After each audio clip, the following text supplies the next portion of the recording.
اللي بيروح القدس بيروح القدس للزيارة، ليس للتطبيع مع إسرائيل، ولكن للتطبيع مع الله.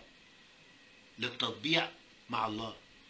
السياسة دي تاخد مضمارها وتاخد وقتها. أما الروحانيات والصلاة، احنا مش رايحين نتجوز هناك ولا ناخد إسرائيليات، احنا رايحين نعبد ربنا ونصلي. بمعنى ايه؟ طبعا انتوا عارفين القدس وعارفين قصة النور المقدس. النور المقدس بيظهر كل يوم سبت النور، والشيء الإعجازي في النور أو النار المقدسة شيء لا يتخيله عقل ولا يمكن أن يخترع من اختراع بشر، استحالة. ليه بقى؟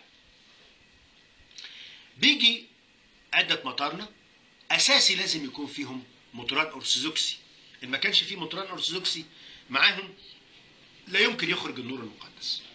طبعا انتوا عارفين نظام الحماية في كنيسة القيامة يهودي، بيتفتشوا كل اللي داخلين القبر المقدس، قبر المسيح له المجد، بيتفتشوا تفتيش ذاتي، يتشاف معاهم اي مواد مشتعلة. ومين اللي بيفتش؟ اللي بيفتش اليهود، مش اي حد. يعني اليهود دول اكتر ناس مش عايزين حاجة تبين عظمة المسيح له المجد وقدرته والوهيته، ومع ذلك بيحصل. بيصلي المطارنة وبيدخلوا في حوالي الساعة 1:15 ظهرا بتوقيت القاهرة. بيصلوا من الساعة 11، لكن الساعة 1:15 بيكون ماسك معاه في ايديه 33 شمعة.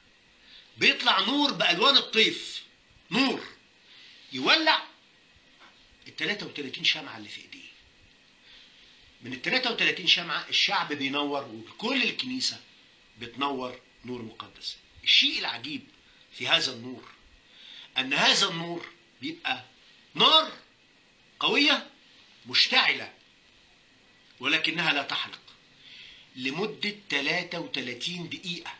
النار دي ما تحرقش لمدة 33 دقيقة، يعني لو جبتها على شعرك ولا على وشك ولا على البدلة بتاعتك ولا على فستان ما تحرقش. 33 دقيقة بعدد سنوات رب المجد يسوع على الأرض، 33 سنة. بعد ال 33 دقيقة دي بتتحول لنار عادية. أحد الولاة زمان كان عايز يعمل حركة مش كويسة، فيخلي النور المقدس ده ما يتمش. فعمل إيه؟ خلى الشمعة بدل ما بفتيل خلاها بسلك نحاس، بحيث لما تطلع النار ما تولعش الشموع دي، لكن يتمجد اسم الرب وتطلع النار وتولع سلك النحاس نفسه. في سنة 1579 في عهد السلطان مراد الخامس حصل ان مجموعة من الأرمن أرادت أن تحرم الأرثوذكس من التواجد جوه الكنيسة، فخلوا طلعوا المطران الأرثوذكسي بره، البطرك الأرثوذكسي بره، والمسيحيين الأرثوذكسي بره، وقفلوا باب كنيسة القيامة عشان لما يطلع النور ما يشوفوش غير الأرمن الأرثوذكس. وكانوا الأرمن دول أثرياء، دفعوا للحاكم التركي، ساعتها كان في حاكم تركي، عشان ما يدخلش الأرثوذكس. هم قعدوا جوه الأثرياء الأرمن، أما البطرك القبطي الأرثوذكسي، البطرك الأرثوذكسي والشعب الأرثوذكسي قعد بره يبكي عشان مش هيقدر يشوف النور المقدس. يحصل ايه؟ في تمام التوقيت يطلع النور من جوه القبر المقدس ويروح شارخ عمود كبير حجري وطالع منه بره نار قوية، طلعت شرخت العمود وطلعت وشافها الأقباط والأرثوذكس اللي موجودين ومجدوا الرب. على فكرة العمود ده ما زال موجود لغاية الآن. اللي حصل بقى إن أحد الجنود الأتراك وقف على مبنى عالي من فوق، أول ما شاف النور ده طالع وشق العمود قال فليتمجد اسم الله، يسوع هو الإله، هو رب المجد، وراح ناطط من ارتفاع 10 أمتار.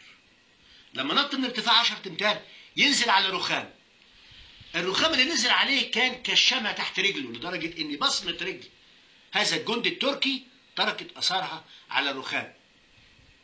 حاولوا الأتراك إنهم يزيلوا أثر بصمة رجل الراجل من على الرخام، ما أمكنش.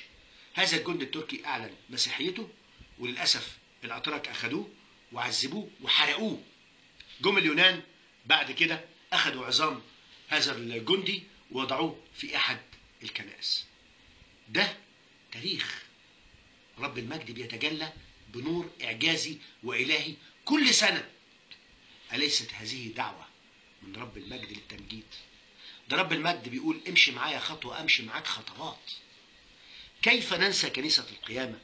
وكيف ننسى النور المقدس الذي يتجلى به رب المجد ليعلن عهده لنا، عهد الألوهية، هذا النور الإعجازي الذي لم ولن ولا يمكن صناعة مثله. النور اللي تحدى الولاة وتحدى السلاطين